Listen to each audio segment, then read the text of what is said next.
أعوذ بالله من الشيطان الرجيم بسم الله الرحمن الرحيم وبه نستعين عونك يا معين اللهم صل وسلم وبارك على سيدنا محمد وعلى آله وعلى صحابه أجمعين أقبل فلون أقوى رمضان إكيه جني أني رمضان أفره جني إبي رمضان àlìjánnà ni àkọ́kọ́ Ramadan wọ́n ní àìkẹ́ ìgẹ̀ ni àárín Ramadan àforíjì ni ìgbẹ̀yìn Ramadan àṣẹrúdọmọ àbíká sọ pé àlìjánnà ni bẹ́ẹ̀ ni àdísì Ànábì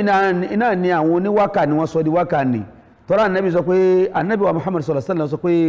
awwalu Ramadan rahmatullahi wa awsatuhu ghufranuhu wa akhiruhu al-itqu minan nar Ànábì ní àkọ́kọ́ Ramadan ìkẹ́ni àárín rẹ̀ àforíjì ni ìgbẹ̀yìn ẹ̀ náà ní ṣẹrúdọmọ ìyẹn ní máa bọ́kùn ẹrú kúrò lọ́rùn èèyàn tí sọ yẹn dọmọ àlìjánnà àkọ́kọ́ tó wá jẹ́ ìkẹ́ ìgẹ̀ yìí orí ibẹ̀ láwà wẹ́rẹ́wẹ́rẹ́ àwẹ̀ náà ń tẹ̀síwájú náà nìyẹn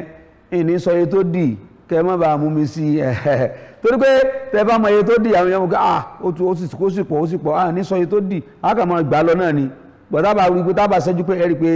àwẹ̀ ti tán adúpẹ́ orí ètò tẹ́ wà ní Ramadan Kareem orúkọ mi náà Alhaji Abdulkadir Yusuf ọba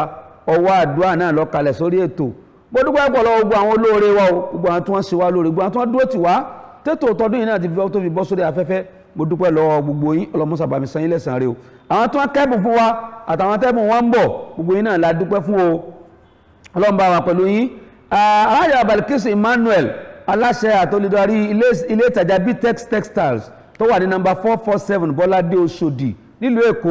adúpẹ́ púpọ̀ lọ́wọ́ yín púpọ̀ ọlọ́mọsà bá wa san yín lẹ́san rẹ̀ wọ́n pàṣọ àǹkárá fún wa lóríṣiríṣi ọlọ́mọsà bá wa san yín lẹ́san rẹ̀ alukurani tó ti tẹ̀ wá lọ́wọ́ lọ́tọ̀rọ̀ bàbá wa Professor Ahmad bin Salahuddin aláṣẹ àtòdìdarí iléeṣẹ́ Standard Insurance Consultant Limited ọlọ́mọsà bá wa pẹ̀lú ọlọ́run ní fi sílẹ̀ alukurani míì tó tẹ̀ wá lọ́wọ́ lọ́tọ̀rọ̀ alhaja wa Rọ̀fíyàtà Àpésìn Bugatti ọlọ́mọsà bá wa dúró tì í alájà alhaja wa Ọyáṣípẹ̀ àrósà dínní Sogoro Central Mosque àwọn náà fún wa lẹ́bùn pé ká máa bá wọn fáwọn èèyàn alájà wọn ni a máa fi sàdá fáwọn òbí àwọn alájà Sami àtọ̀ Yáṣípẹ̀ alájà Fatima tọ̀ Lásàndé kọ́lọ́mọ́sà bá wa kẹ́ wọn kọ́lọ́mọ́sà bá wa gẹ̀ wọn iléeṣẹ́ Afamok Travels and Tours adúpẹ́ pọ̀ lọ́wọ́ yín o Yusra Travels and Tours adúpẹ́ lọ́wọ́ yín ọlọ́run dákun mọ́ bàtí yín jẹ́ o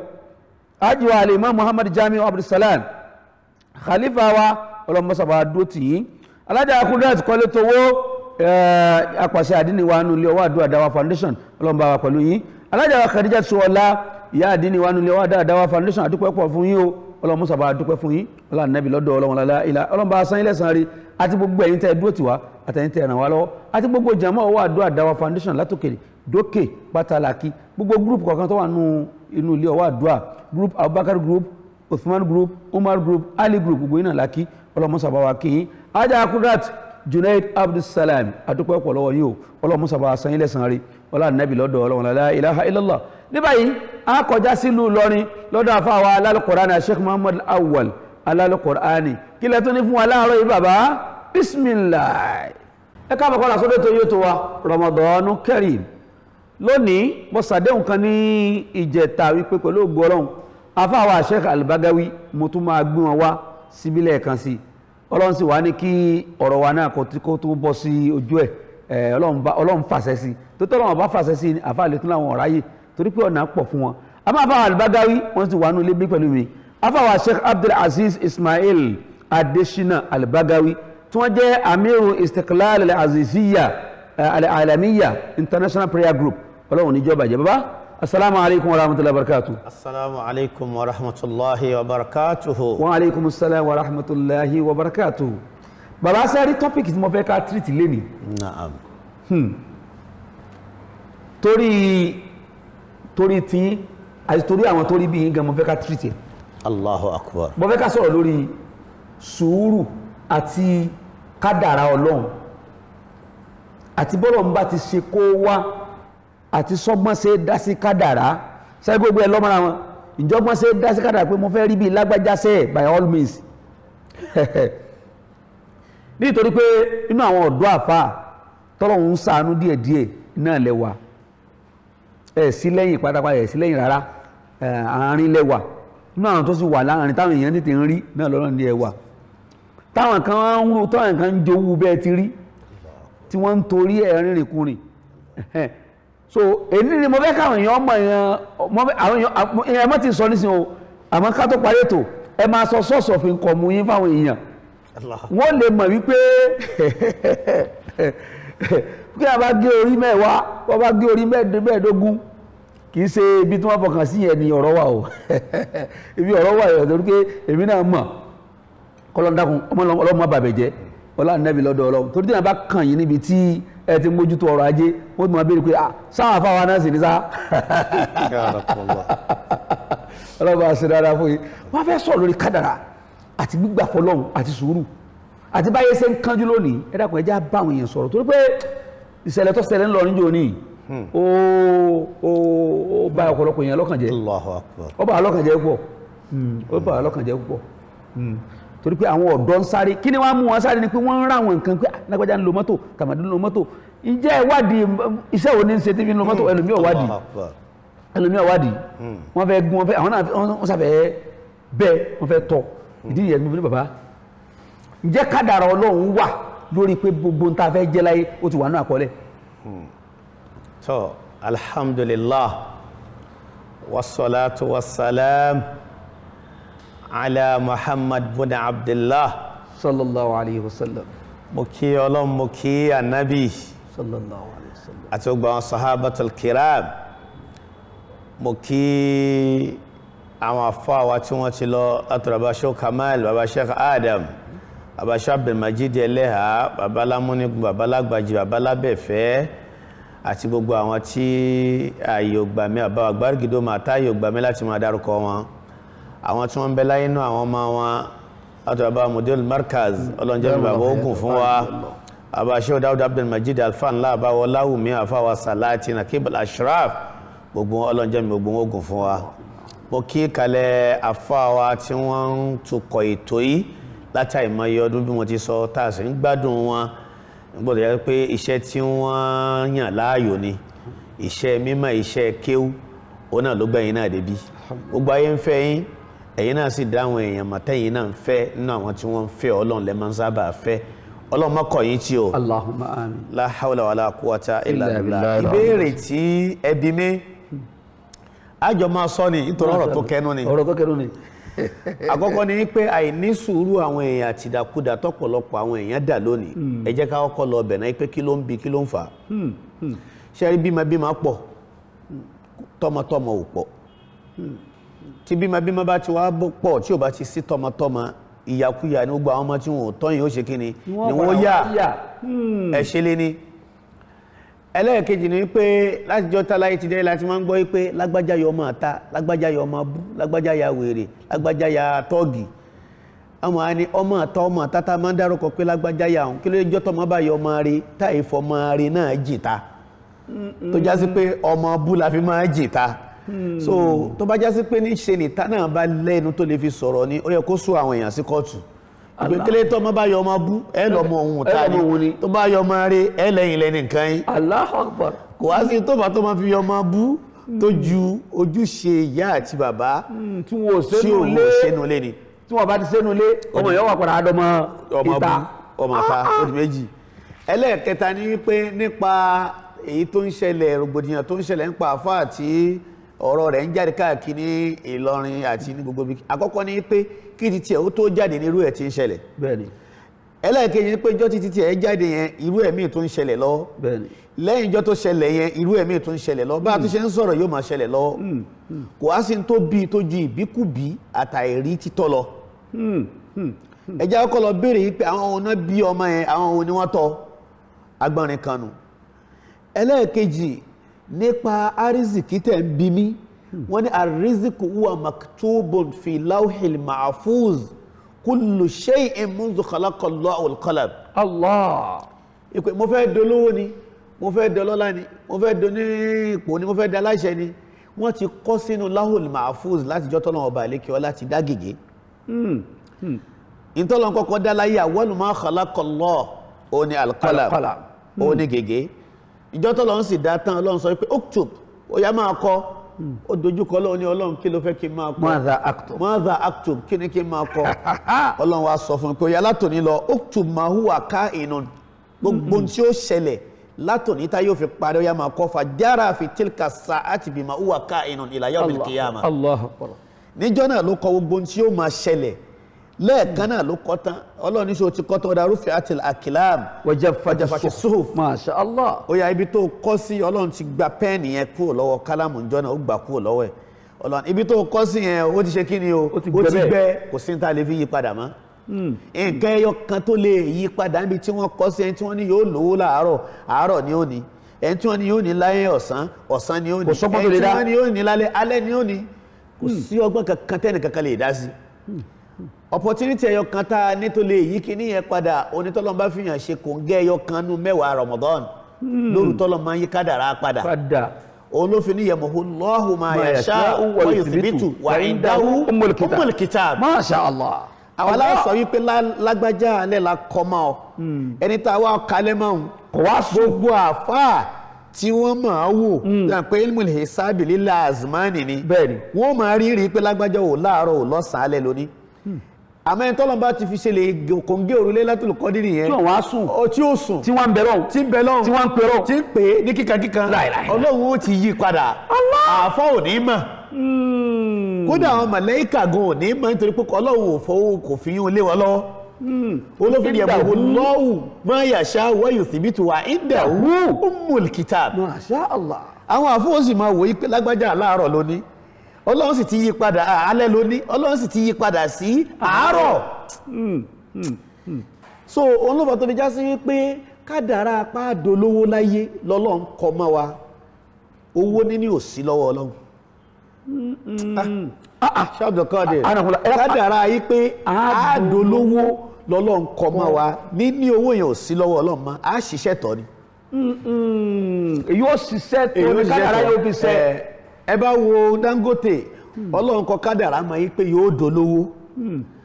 tó bá jókòó lójú kan kò ní ó ṣiṣẹ́ tọ́ ni so níní owó níjọ́ta ti wà lóyún ọmọ oṣù 4 nínú ìyá wa lọ́lọ́run ti gbé màláíkà dìde pé ó yá àsìkò tó ẹ fẹ́ kí lágbájá ó lò láyé ẹ lọ kọ́ ma bí riziki wà ajali wà sa'idun am shaqiyyun ìyọdún tó ẹ fi ó lò láyé ẹ kọ́ ma àsìkò tó ẹ fi ó kú ẹ kọ́ ma bí ó ti lówó ẹ kọ́ ma olórí ibú ni ó yà ẹ kọ́ ma olóríire ni ó yà ẹ kọ́ ma ìjọ wọn ti kọ́ táwọn tí wọ́n ti sọ fọ́lọ́run lọ́lọ́run ti parí assignment èèyàn béèyàn bá wá dáyé béèyàn bá wá ṣiṣẹ́ tọ́ kádàrá yẹn wàláhì yóò máa jẹ èèyàn téèyàn ó fi kú ni àìmọ̀ kádàrá ẹni àìṣiṣẹ́ tọ́ kádàrá ẹni ní gbogbo àwọn tẹ́rí tán hùwà tí ò dá tẹ́rin rí káàkiri ayé yẹn o wọn ò ṣiṣẹ́ tọ́ kádàrá ni bẹ́ẹ̀ bá ṣiṣẹ́ tọ́ kádàrá èèyàn ní ní problem ẹ worú ọmọ yẹn iṣẹ́ wo lè ta àlàáfà rẹ̀ irúkẹ́ wo ló kọ́ àwọn wo ni wọ́n tọ̀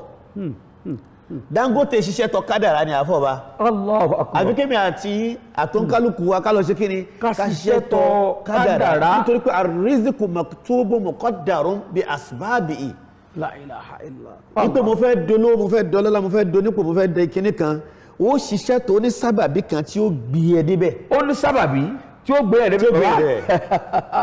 ẹ̀yin tẹ́ ń gbọ́ wọn lé ó dẹ̀ tó tẹ̀ wá ní Ramadan Kareem wọ́n sọ fún wa wípé àti dolówó láyé àti dọlọ́lá ó ní sábàbí bọ́lọ̀ ń bá kọ́ ọmọ pé wà á ní wọ́n ní wà á ní o ṣùgbọ́n o máa ṣiṣẹ́ tọ̀ ní wọ́n tán ní wà á dolówó tó wá lọ sùn ó lójú oorun rẹ wà á kàn máa rí pé lójú oorun ló ti máa di mílíọ̀nìyà ni jíjí rẹ báyìí ọkàn rí pé o tó padà sí di wàhálà rẹ náà ni ọlọ́mọ wàhálà wa ẹ jẹ́ ká dókè lọ́hùn ẹ̀yin tẹ́ ń wò wá ẹ gbọ́ ohun rìn láàárọ̀ yìí ẹ jẹ́ ká dókè lọ́hùn náà afáwọn Al-Bagawi wọ́n sì wà ń kalẹ̀ wọ́n ètí lọ ẹ̀sùn ẹ̀kú kalẹ̀ ẹ káàbọ̀ kọ́ra sórí ètò yìí tó wa Ramadan Kareem afawa Sheikh Al-Bagawi fadila Sheikh Abdul Aziz Ismail Adesina aláṣẹ àti olùdarí ẹgbẹ́ tí wọ́n ń pè ní Istiqlalul Aziziyya Al-Alamiyya ọlọ́mọ bẹ̀gbẹ́ náà jẹ́ afawa ẹni bọ́lọ̀mbá kádàrà owó mọ́yàn ó gbọ́dọ̀ ṣiṣẹ́ tọ́ ni kéèyàn tó ní èyàn ó ṣiṣẹ́ tọ́ ni ṣé èyàn ò lè ní kádàrà owó ń bẹ lára ẹ̀kọ́ kan jòkó lẹ́ẹ̀kọ́ dẹ̀ ní èyàn ò lè ní bàbá àwọn tó máa wá sóògùn owó nǹkan tó máa gbé báyìí ọlùfẹ́ ló wọ́n lọ lè sóògùn owó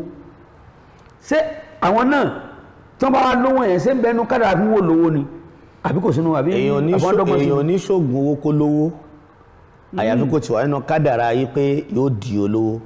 ó ti wà nù kádàrá rẹ̀ ní ẹni tó gbọ́nà ẹ̀bùrú ẹni tó láàárọ̀ ẹ̀bùrú ẹni máa padà wá bù wọ́n. kò wá mọ̀ yín pààrọ̀ lòun ni ó wá ní òun fẹ́ kan fẹ́ lọ ṣoògùn owó ó lọ sí ò lọ ṣe tẹ́lẹ̀ àárọ̀ rẹ̀ ti dé tán kò mọ̀ ni. owó yẹn kọ́ ni ó pa aburú tó lọ fọwọ́ ara rẹ̀ fa ni ó pa nítorí owó kì í pààyàn aburú inú owó ni máa pa ni. ṣáà tó bá ọmọ kékeré bá ètè lówó àwọn èèyàn ní bó ti lówó yìí àwọn arájọ́ máa sunkún ní tọmọ kékeré bá ètè lówó ó máa sunkún pé owó tọmọ yìí lọ ní yóò tètè kú. tẹ́ bá wá bí wọn àwọn tó mòye tẹ́ bá bí wọn léèrè pé kílé tẹ̀ ń sunkún pé yóò tètè kú yóò rí ẹgbẹ́ bàbá rẹ̀ fín. ó tàn pé owó kọ́ ló máa ń pààyàn yóò ti lọ síbi kó rin ẹgbẹ́ bàbá rẹ̀ fín. ẹni tó lówó láàárọ̀ tó ṣoògùn owó yẹn ògùn owó kọ́ lójú ó ní ọlọ́run lójú ó ní. in tó wá pa tó kó bá a bẹ̀ òun ni aburú bẹ̀ tó lọ fọwọ́fà. tó fọwọ́fà bẹ̀ ń gan. fọwọ́fà bẹ̀ ló pa. Allahu Akbar kabira. ń jásí wípé bí èèyàn bá tiẹ̀ wá dọ́gbọ́n sọ̀rọ̀ rẹ̀ pé jẹ́ ìlọ lè ṣògùn owó tọ́lọ̀ ń bá wá kádà pé ọwọ́ alówó látara ògùn owó tó ṣe òun kí n ti ń bẹnu kádà rẹ̀ tẹ́lẹ̀ pé yóò lówó náà ni tó yẹ pé tí ọba ṣògùn òun náà tọ́ba múra ṣiṣẹ́ yóò padà lówó òun náà. iṣẹ́ ni máa sọ ní dolówó òun ni mo fi ń sọ fún ilẹ̀ kan yìí pé níní owó yóò sí lọ́wọ́ Ọlọ́run mọ́ látijọ́ tó ti yọ̀ǹda wa láti inú ìyá wa bá a ṣe fẹ́ ná ló kan Ọlọ́run pé ọ̀nà wo ló ná sí bí ìbá ṣe kó kan Ọlọ́run ní kílé tó sọ fún ànábì yìí pé khuz min amwalihim sadaqatan tutahhiruhum wa tuzakkihim biha wa salli alayhim ṣe pé nínáwó yẹn ó kan Ọlọ́run so n tá a bá fowó yẹn ṣe ní dáadáa ló kan Ọlọ́run so mo tún wá sọ lẹ́ẹ̀kan yìí pé àrísìkù maktubu muqaddarun bi asbabihi a ṣiṣẹ́ tọ́ àkọ́kọ́ nú ọ̀nà tí ó jẹ́ káyé tè lówó ní pé famina asbabi an ya'mala al-insan èèyàn gbọ́dọ̀ lọ níṣẹ́ lọ́wọ́. Allah kéèyàn níṣẹ́ lọ́wọ́. ẹ̀bì tọ́lá bí rìzìkì èèyàn gbọ́dọ̀ má ní iṣẹ́ tó bá wá ń ṣeun yóò wá ṣiṣẹ́ tọ́ kádàrá rẹ̀ dédé tí wọ́n wá lónìí yóò wá ní. bàbá eré àbí táwọn adéhùn nípa ọ̀rọ̀ iṣẹ́ yẹn ǹjẹ́ kéèyàn jókòó ní pé kọ́ ní iṣẹ́ wo ló ń ṣe kó ní iṣẹ́ àfáà ni ǹjẹ́ eré àkànbẹ́nu iṣẹ́ àfáà tá a lè pè ní iṣẹ́ àfáà. eré àbẹ́nu iṣẹ́ àfáà tí a lè pè ní iṣẹ́ àfáà dáadáa. àwọn eré àwò wọn fẹ́ kẹ́ ẹ júwe rẹ̀ fáwọn yẹn kọ́ yẹn jú ó bẹ́ẹ̀ dáadáa ṣe mọ̀ yín pé àwọn ọ̀fọ́n wa àlùfáà wa ajíṣebí àfáà wa àfáà sàn-sàn wa àwọn àfáà sàn-sàn tí wọ́n bá sọ pé àwọn jókòó ti iṣẹ́ àfáà ni wọ́n ń ṣe fa. Masha Allah. ìkọ́ máa ń kéwú léyìí tó yàn kọ́ máa ń kéwú lójú sáà iṣẹ́ àfáà ni iṣẹ́ wo làwọn bàbá ṣé Ádámù ṣe wọ́n kọ́ máa ń kéwú ni iṣẹ́ wo bàbá ṣé Kàmálì ṣe wọ́n kọ́ máa ń kéwú lóòótọ́ wọn sanwó tí wọ́n ń san fáwọn tí wọ́n lọ ń kàwé fún àwọn àfáà wa àmọ́ díẹ̀díẹ̀ tán san fún wọn yẹn wọ́n rí nǹkan gbé ṣe Ọlọ́run fa àlùbáríkà sí fún wọn. online school ti wà online class ti wà tó jásí pé ọ̀pọ̀lọpọ̀ àwọn tí wọ́n bá kéwú tí wọ́n máa káwọn máa ń kéwú online tí wọ́n máa kọ́ wọn ń kéwú tí wọ́n máa gba sálárì wọn láwọn ọmọ lamẹ́ríkà tó jásí pé ó ní iye dollars tá à ń san fáfá online bẹ́ẹ̀ ni $400 lọ́mọ yẹn là ń san lórí ọmọ méjì àwọn èèyàn mẹ́kan lamẹ́ríkà $500 là ń san lórí ọmọ méjì ó sì lè jáde pé 1 hour ni ó lò pẹ̀lú ọmọ kan tó bá lo 1 hour tó fi gba $500 lóṣù tó wá lo 24 hours yẹn gẹ́gẹ́ bí pọ́jọ́ tó kúkú bẹ́nu ayé náà kúkú tó lò kó wá lo 24 hours yẹn kó wá rẹ́ni tó ń fún ní $500 lójúmọ́ times àbí lóṣù kó wá gbà times 30. ọlẹ́la yóò gbà iṣẹ́ àfáà àtà jókòó tì odidi iṣẹ́ ni tó jásí pé téèyàn bá mú ní máa kọ́mọlẹ́kọ̀ọ́ odidi iṣẹ́ sámọ́ ni ẹni tó bá mọ̀ kọ́mọlẹ́kọ̀ọ́ tó bá tún wá lọ mú ilmu tibbi bí àwọn àkọ́kír àmẹ́wé láti fi ṣe ìwòsàn ni mò ń sọ o tó máa dáadáa sámú náà rún dàmí láàmú ogun náà rún orí fífọ́. kò sí àgbẹ̀ pẹ̀lú dókítà náà. dókítà nù. ó làwọn èèyàn yí mẹ́jà làbí. dókítà ojú ń dun lágbájá má lógo. àbá Sheikh Adam nínú tíra àwọn nígbà tí àwọn ojú fẹ́ máa dùn wọ́n bàbá àwọn náà wá ṣe oògùn nárùn fáwọn táwọn ò fi lo gíláàsì. Allahu Akbar. ṣẹ̀mí pé oògùn nárùn bẹ̀. bẹ́ẹ̀ni tí ó clear gbogbo tó mẹ́mẹ́. jọta fẹ́ jáde ní kí ọba Sheikh Dawud Abdulmajid Alfa ńlá ọlọ́run jẹ́ mi bàbá ogun fún wa. àmín. bàbá ní gbogbo ẹ̀yin tẹ́ ń jáde yìí ẹ bá fẹ́ kéwú sí kó lọ kéwú sí ẹ ń jọba kàwé sí kó lọ kàwé sí ẹ bá sì mọ̀ pé òun fẹ́ jókòó ti ojú ọ̀nà jókòó jálàbí kò sí tí wọ́n ń pè ní jálàbí tó ju pé nǹkan àwòsàn ni ó lọ wá. big note inú rúnrún lọ wá 10 nárùn 10 orí fífọ́ 10 bẹ́ẹ̀ bá ti lọ ṣe irú tí mo kàkà lẹ́hun tí wọ́n bá mú ọmọ kan débi tán bá ló hùwà kan tí ò da àbóṣefọ́ wa náà máa dì náà ẹni o. Allahu Akbar bàbá ọlọ́run jáde bàbá pé bàbá dáadáa. bí bàbá ti sọ fún kálukú wa nù. so iṣẹ́ ìjà ìjókòó sójú ọ̀nà jà fa iṣẹ́ gidi ni. téèyàn bá kí sọ̀lẹ̀ téèyàn ṣalámù ló máa là téèyàn ṣe ni tó kàn gbáwọ́jú ọ̀dọ̀ àfa kọjá tí ò kọ́ tó yẹ kó kọ́ tó kàn kí ni yẹn kọ́ náà káàkiri tó ń bínú. irú àwọn ọmọ tí wọ́n ń pààyàn tí wọ́n ń gé ẹrẹ èèyàn tí wọ́n ń ṣe gbogbo ẹ̀ yẹn wọ́n ń jí àkáǹtì gbé ni. Allahu Akbar. wọ́n sọ pé wọ́n kọ́ àwọn jálàbí ní markazi ni. àbí nínú Islam ọdọ àfa ńlá àbí lọ́dọ̀ àbáwọláwù mi ni wọ́n ti ń kọ́yàn jálàbí. kò sí ilé kéwọ́n tó ti ń kọ́yàn jálàbí. kò sí. wọ́n kéwọ́ tán ní kálukú lọ ń kọ́yún fún ara rẹ̀ lọ́nà mi. so ọmọ tán bá ti wá mú pẹ̀lú wà tí ò dáa kán má béèrè lọ́wọ́ àfa rẹ̀ kán béèrè lọ́wọ́ àwọn wo ni wọ́n bí àwọn wo ni wọ́n tọ́ àwọn wo ni tí wọ́n bá rìn. àwọn oníbàárìn. ibi ọ̀pọ̀lọpọ̀ ọmọ ti sínú. ibi tá ti sínú. ibi ẹlòmíín bá rìn àwọn tó jù lọ ní bá rìn. so àwọn sábàbí tí ó jẹ́ kéèyàn olówó ni pé èèyàn ní láti ṣiṣẹ́. bẹ́ẹ̀ni. bí ìbá ṣe bẹ́ẹ̀ ni wà lẹ́dí ansha'a lakum wa ja'ala lakum al-arda zalulan wa famshu fi manakibiha wa kulu min rizqihi wa ilayhi nushur. Allah ọlọ́run júwe àgbẹ̀ fún wa pọ̀. ó ju ojú rẹ̀. ọ̀nà ẹlẹ́ẹ̀kejì minal asbab òun ni pé sílátò rahimi téèyàn bá ń so okùn fẹ́ papọ̀ tí ìfẹ́ ń bẹ nínú ẹbí bí lágbájá bá ti ń lọ àwọn ọmọ rẹ̀ ó máa jogún bí tàmọ̀dó bá ti ń lọ àwọn ọmọ rẹ̀ ó máa jogún òṣì òní máa pọ̀ nínú Islam. Masha Allah. ọ̀nà ẹlẹ́ẹ̀kẹta tó lè sọ̀yàn dolówó tó jẹ́ pé iṣẹ́ tá a ṣe tá a fi dolówó onítẹ́kù wallah. kéèyàn bẹ̀rù Ọlọ́run. kéèyàn bẹ̀rù Ọlọ́run téèyàn bá ti ní bẹ̀rù Ọlọ́run yóò dolówó. ẹ̀gbọ́n Ọlọ́run sọ nínú Al-Qur'an nípa man yattaqillaha yaj'al lahu makhraja wa yarzuqhu min haythu la yahtasibu. ومن يتوكل على الله فهو حسبه إن الله بالغ أمره قد جعل الله لكل شيء قدرا ما شاء الله. ìbẹ̀rù Ọlọ́run ni máa ń sọ̀yàn dolówó. Masha Allah. kì í ṣe kéèyàn yóò dájú kó máa pa èèyàn kó máa gẹ́rin èèyàn kó máa pa ọmọlàkejì lẹ́kùn náà òun kọ́. Allahu Akbar. èèyàn ó ṣiṣẹ́ ọwọ́ èèyàn Ọlọ́run tún wá báyàn fàlùbáríkà sí. bàbá ọlọ́jàre pé ṣé àrífi tẹ dé òun bẹ̀ ni mo fẹ́ hàngẹ̀ sí ibi yóò ṣiṣẹ́ owó èèyàn náà wà fàlùbáríkà sí. mo pé ẹ̀yin nísìn lóòótọ́ ẹ láwọn ọmọ kéwú ẹ níjọ ẹ ní gbogbo ẹ but àárí pé ẹ jòkóńjòkó pé ẹ ń dáhùn àlejò lóhùn ẹ sì ń lo mọ́tò ẹ ń ṣe gbogbo ẹ irú yín wà náà ráhùn kan wò pé àbágáwí tó já mọ́tò tuntun àlùbágáwí ó ló ti kọ́lé àlùbágáwí wọ́n ti kọ́ ẹ jáwọ́ èèyàn tán. tó alhamdulilayi ó fẹ́ kẹ́ ẹ já ìjọ mo bẹ̀rẹ̀ ayé mi Masha Allah. ìkọ́ máa ń kí o mo fi bẹ̀rẹ̀. Masha Allah. tí n bá ti gbé kẹ̀kẹ́ mi dé láti ilé kí ọlọ́run bá àfàǹlá kẹ̀kẹ́ mo máa ń gùn lágége ìwà páàkì sójòdú n bá ti wá dé báyìí ìwà bọ́ sínú ẹ́stéètì bíi bovas ní ọmọléhùn ìfẹsẹ̀rìn lọ káwọn máa ń jẹun n bá ti ń kúrò ńbẹ̀ ìbọ̀ sọmọlé phase 2 ìbọ̀ sọlówó ra gbogbo ohun tí mo bẹ̀rẹ̀ sí ní rí kójọ ń bá lọ fi ra machine phonics. ọba ń bọ̀ tó bọ́ káwọn èèyàn mọ̀ ní o ẹ̀yin táwọn wọlé àfọwọ́ àlùbágáwí la gbà lálejò á dókè lọ́wọ́ nísìnyí tá a bá padà dé àfọwọ́ sọ̀rọ̀ torí mo fẹ́ ká mú nǹkan kan nínú ọ̀rọ̀ gbèsè ayé àfàwà Al-Bagawi ẹ jẹ́ ká dókè lọ́hùn ẹ̀sìn ẹ̀kú kalẹ̀. ẹ káàbọ̀ padà sórí ètò yìí tó wa Ramadan Kareem àfàwà Sheikh Al-Bagawi Sheikh Abdulaziz Ismail Adesina Al-Bagawi àwọn ni wọ́n ń sọ̀tàn fún wa nípa bí wọ́n ti rìn tọ́lọ̀ ń fi sàánú wọn pẹ̀lú tọ́rọ́kọ́bọ̀ tó ń bẹ lọ́wọ́ wọn torí pé inú àwọn ọ̀dọ́ àfà táwọn ẹlòmíín ń wò pé táwọn ẹlòmíín torí wọn sọ pé kí ni kẹ́ ẹ lè mọ̀ pé ọjọ́ tí ń pa gúnbọ̀ ọjọ́ ti sẹ́kẹ́ ò náà làfáà ń sọ yìí wọ́n ti ń ká àwọn ọmọ ń kéwú kí wọ́n aláwọn aláwọ̀ra phonics bàbá kí lẹ́yìn phonics ṣe. mo rà ní mo gbé fáwọn tí wọ́n ń ṣiṣẹ́ tí wọ́n lọ kọ́ tèmi kí ó jẹ́mi ò ráyè kọ́ àwọn náà kọ́ wọn ò rí èèyàn rà fún wọn wọ́n ń ṣe jọ imá ńlá bẹ́ẹ̀ mi. Allahu Akbar. tó bá ti wá ṣiṣẹ́ lóṣù owó tó bá kó fún mi àjọ ń pín sí méjì. nígbà tó yá òun lórí òun tóbi jára òun lọ mo bá gbé máa ń ṣe mi lágége àwọn kan bá jí mọ́ wọ́n bá gbà mọ́ mi lọ́lá igi wọ́n jàn mí jẹ. wọ́n ní àáfàá tí ò lẹ́bi tí ò léran táwọn bá yan ọ̀bọ ìjẹ kò sábúrú mo má bẹ o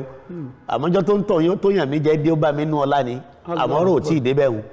nígbà wọn gba máa ń ṣe yìn lọ́wọ́ mi kódà kò sí wàhálà ṣàhádà mi ti súnmọ́ mo bá gba ṣàhádà tán àtòwó tí mo fi ń káwọn mọ́ kí ó ti mo kó jọ mo bá gba ilẹ̀ Haúsá lọ Sókótó tẹ́ bá kúrò Sókótó ẹ̀tún àwọ̀ mọ́tò bíi 3 hours wọ́n pe ìlú yẹn ní Ìléla bíi 3 hours sí 4 hours ni ó súnmọ́ Nìjẹ̀ mo bá lọ rẹran méjì láti ibẹ̀ wá tà nílẹ̀ Yorùbá mo ètò ẹran méjì mo bá rí pé mo rérè ń bẹ̀ ìyìn tí ìjẹ́ kí ilé yóò dé mo bá tún lọ mi bá rẹran 4 ìyìn tí ìjẹ́ ilé yóò parí mo bá tún lọ rẹran 6 mo lọ ilẹ̀ Haúsá lẹ́ẹ̀mẹ́ta nínú iléyà kan bí bísínẹ́sì ẹran ti ràn mọ́ mi lójú nù mo bá bẹ̀rẹ̀ wẹ́rẹ́wẹ́rẹ́ ó bá di pé mo bá tún ṣe nínú iléyá mo pé nígbà tá a jáde ilé kéwú inú ọgbà wa Lanzarudeen lójoojú alámọ̀lárí oníkókórè ṣe èmi náà mo wá bá wọn fìdí polẹ̀ ní ẹ̀wá gbà mí nígbà tó tún yá mo tún wò káàkiri tó jáde ilé kéwú gan nígbà mo wà ní sásàtà òjì mo mọ̀ ipa máa ń lọ ilé kéwú ní Saturday Sunday Monday Tuesday Wednesday ìrọ̀lẹ́ Wednesday tí wọ́n ti ń dé láti ilé kéwú ń wà lọ wọ mọ́tò Kánò ní Bága níbi Karahun ń délé Haúsá níjọ́ Friday ń rẹ̀ ẹran ní Friday ń gbéra ní Friday ń dẹ́sẹ̀kùn ní ìdájí Saturday nígbà tí ń dẹ́sẹ̀kùn ní ìdájí Saturday mo ń jẹ́ran sínú ọgbà Lanzarudeen ní báyìí ń kàn tún gbé búlù wọ̀ ni mo ń gbalẹ̀ kí ó lọ kí n tó dé wọ́n ti rògúnfe 3 wọ́n ti ra 5 wọ́n ti ra 2 nígbà tó bá tó fi dọ̀sẹ̀ tó tẹ̀lé ń tún gba ọ̀hún lọ à ń parí gbogbo ètò báwọn bá ọ̀dà kò sọ́gbọ́n kan tá a tún dá bísínẹ́sì náà ní ìrànjúmọ́ mo ṣe ń ṣe lọ́dọọdún nù nígbà táyè kọ́ máa ń kí òwò ráyè kò jẹ́ ráyè mọ́ mo ń ṣe chief imam fún wọn lólówó rà ní Tibas wọ́n fi mi jẹ mísánà wọn bẹ̀ mo ṣe mísánà àwọn youth Lanzarudeen lójòdúrí kò dí bísínẹ́sì mi lọ nígbà tó yá tí mo rí pé kinní yẹn ó ń gbèrú sí i táyè kí n máa lọlẹ̀ Haúsá lọ́jọ́ lásán òyọ mo lọ ra àwọn generator lister ńlá mo gba ṣọ́ọ̀pù 2 mo já papọ̀ lójú òdìbágà lọ́ba Fàlàbí mo ń ta kóòkì mo ń ta mineral mo ń yọ blọ́ọ̀kù orí rẹ̀ mo dé níyàwó mi sí olóṣàbù tán sí ó ń dé láti service mo ní iṣẹ́ báńkì tó ló fẹ́ máa ṣe yìí ó ní rí sálárì gidi jókòó tẹ́lẹ̀ yìí òun dé mo kàn yọ̀ǹda ayún fún ni kó tó dé Ọlọ́run ti ṣe bíbá àṣírí àti ń kọ́ mọ́sálásí lọ àti ń kọ́lé lọ màmá mi ni wọ́n sọ fún láńlọ́ọ̀dù mi pé ó ti kọ́lé tán kò fẹ́ kó lọ lélé kó lè bá àfẹ́yàwó akódọ̀hún àtúbẹ̀rẹ̀ sí ní sin màálù akódọ̀hún àbẹ̀rẹ̀ sí ní sin ẹja akódọ̀hún àtúbẹ̀rẹ̀ sí ní ṣe àwọn businesses lóríṣiríṣi tó já sí pé Ọlọ́run ṣàfi àlùbáríkà sí àìṣolówó àmọ́ à ń rọ́wọ́ tì bọnu à ń rí ọmọ tọ́ kódà tún rẹ́lòmíì ṣe fún níwọ̀n bá tí ó pọ̀ a sì kúrò lórí rẹ̀ títí dòní. tó alhamdulillah ẹ̀kọ́ tí mo fẹ́ kí gbogbo wa gbogbo èyí tẹ́ ẹ já àfa ọ̀dọ́ tí mo fẹ́ kẹ́ ẹ mú nìyẹn o mo fẹ́ kẹ́ ẹ máa rí pé gbogbo ọ̀pọ̀lọpọ̀ àwọn àfa ọ̀dọ́ tẹ́ ẹ máa rí pọ́lọ́hún ṣàánú kì í ṣe gbogbo wọn náà lẹ lè máa rò wípé àbọ̀lọ́gbọ̀n kan tí wọ́n dá sí torí ẹlòmíì ìgbàgbọ́ ẹlòmíì ni wípé béèyàn bá tí ì dọ́gbọ́n sí ọ̀rọ̀ ara ẹ̀ kò lè débi tí ń lọ ní mọ́pọ̀lọpọ̀ sọ pé jẹ́mi náà lọ lè sóògùn kí n lọ sẹ́só kí n lọ sẹ́fá kí n lọ tẹ́fá kí n lọ wẹgbẹ́kẹgbẹ́ kí n lọ ṣègbà afáwọn Sheikh Al-Bagawi òun náà làwọn lẹ́ ń wò kalẹ̀ yìí afáwọn Al-Bagawi sẹ́yìn náà gbọ́n tí wọ́n sọ báyìí ẹ gbọ́ bí wọ́n ti rìnrìn àjò wọn ẹ gbọ́ bí wọ́n ti mú lọ́tún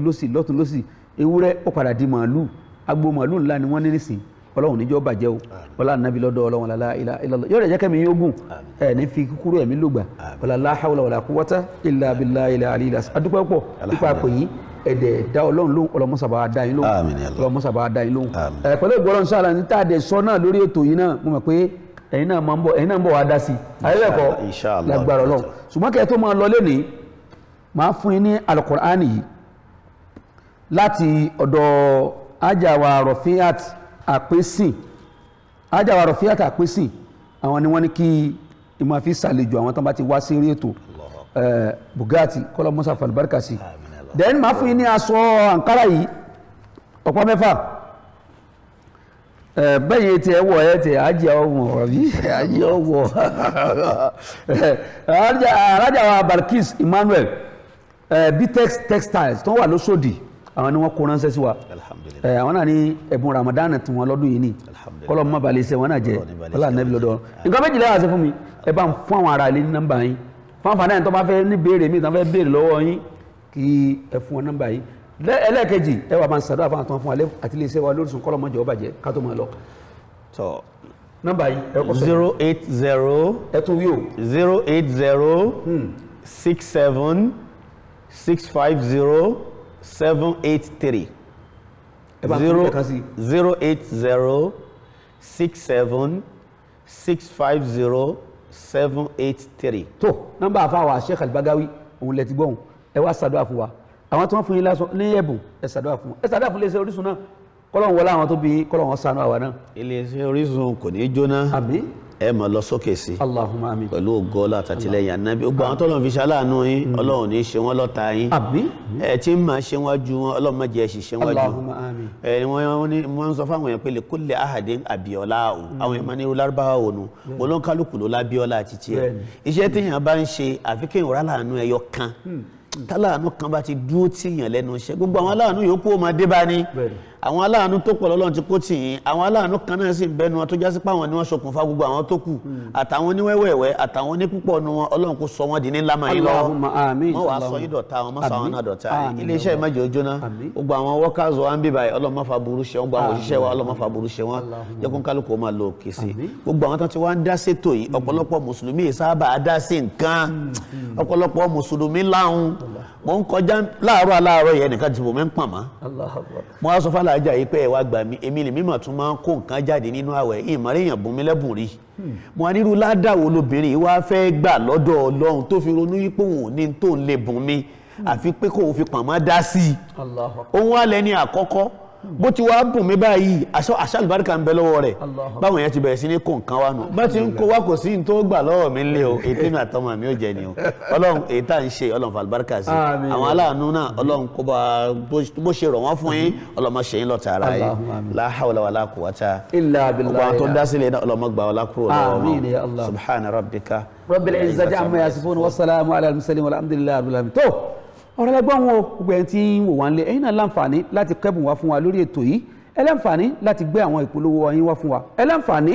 láti pè wá láti wá rìkọ́ọ̀dù Ramadan lecture yín káàsì báyìí náà sáfẹ́fẹ́ ẹ láǹfààní láti fi tó wa létí gbogbo nǹkan tẹ́ ẹ bá fẹ́ ṣe tẹ́ ẹ fẹ́ ká yọ gbọ́ ẹ láǹfààní láti pè wá nọ́mbà tẹ́ pè mí sí rèé 08023055086 08023055086 gbogbo ẹni tí àjọ fi gbogbo ẹ̀ lura wọn tó fi ń jọra wọn mo dúpẹ́ pọ̀ lọ́wọ́ yín o ẹ ṣeun gan o ẹ bá ń kí àfa wa Abdulhakeem